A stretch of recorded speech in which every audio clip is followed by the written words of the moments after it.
Digital recording studio Patna.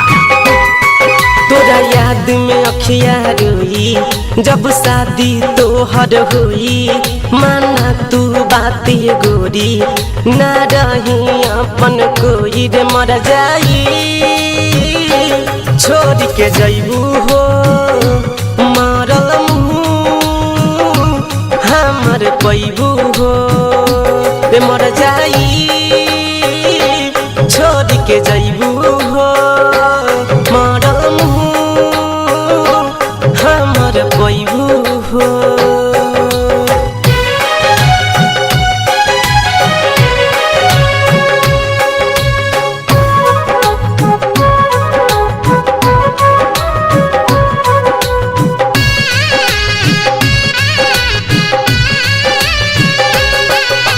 तू हाउ बचपन के प्यार हो, तू हाउ जीवन हो, आस बतुहर बन बदुल है तू हमर दुल्हन हो।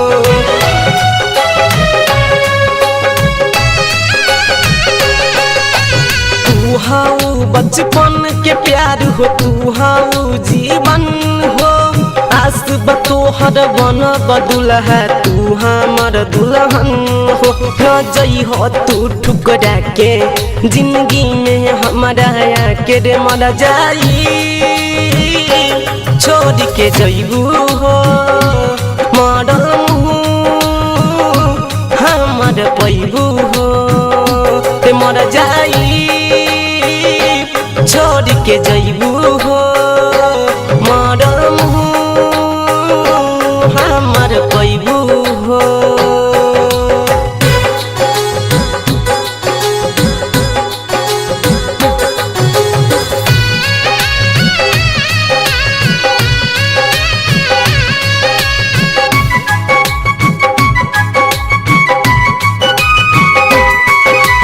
हरदम संगे रही है अपना राइटर अमित के, जान से ज्यादा चाहिल तोहके तोरी हो जन पीड़ित के।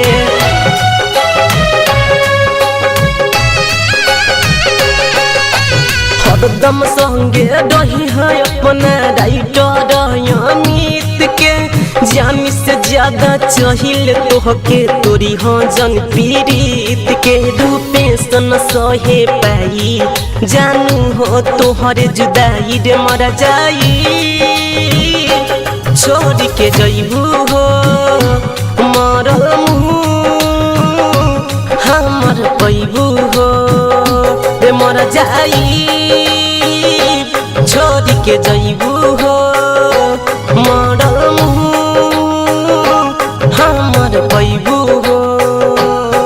तोरा याद में अखिया रोई जब शादी तोहर होई, माना तू बात गोरी ना रही अपन कोई रे मर जाई छोड़ के जईबू हो मरल हमर पैबू हो रे मर जाई छोड़ के जईबू हो मरल हमर पैबू हो।